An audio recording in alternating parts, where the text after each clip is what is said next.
এখন নির্বাচন সামনে রেখে আমরা দেখছি যে বিভিন্ন জায়গায় অগ্নিসংযোগ। আমরা আমাদের দলের পক্ষ থেকে ঠিক এই জায়গায় প্রেস ব্রিফিং করে আমি অসংখ্যবার বলেছি যে নির্বাচন যত ঘনিয়ে আসবে ওই পতিত স্বৈরাচারের দোসররা যারা এখনো পর্যন্ত সচিবালয়ে রয়েছে, পুলিশে রয়েছে, বিভিন্ন গোয়েন্দা সংস্থা রয়েছে, বাহিনীতে রয়েছে, ওই হাসিনার দোসররা কিন্তু নির্বাচন ঘনিয়ে আসার সাথে সাথে নির্বাচন বানচাল করার জন্য তারা এই অগ্নিসংযোগের খেলায় লিপ্ত হবে।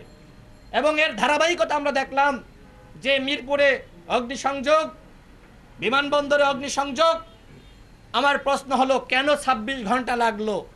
কেন ফায়ার সার্ভিসকে যত সময়ে সেখানে ঢুকতে দেওয়া হলো না? এই যে হাজার হাজার কোটি টাকা ক্ষতি হলো, এর মাধ্যমে কি রাষ্ট্র উপকৃত হয়েছে?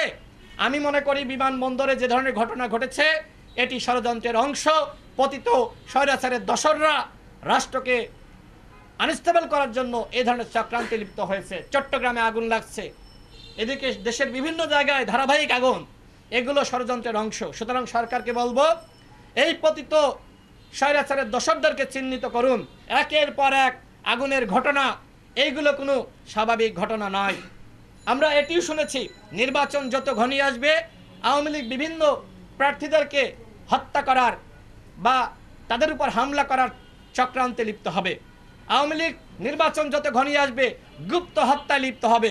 সুতরাং এই আওয়ামী লীগকে নির্মূল করতে হবে। আগামী নির্বাচনে আওয়ামী লীগ জাতীয় পার্টির 14 দল অংশগ্রহণ করতে পারবে না।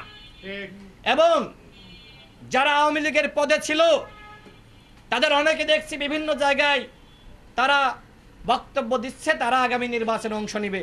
আমি এই পতিত স্বৈরাচারের দোসরদেরকে হুঁশিয়ারি উচ্চারণ করে বলছি, আগামী নির্বাচনে ডামি মামি স্বতন্ত্র কোনোভাবেই নামে বেনামে আওয়ামী লীগের দোসররা এবং আওয়ামী লীগের নেতাকর্মীরা অংশগ্রহণ করতে পারবে না। সুতরাং নির্বাচন যত বিলম্বিত হবে চক্রান্ত তত বাড়বে।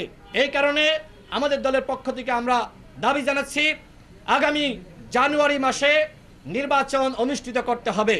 যেহেতু অনিশ্চয়তা কেটে গিয়েছে জুলাই জাতীয় সনদ নিয়ে, জানুয়ারি মাসে নির্বাচন হলে কোনো সমস্যা হবে না।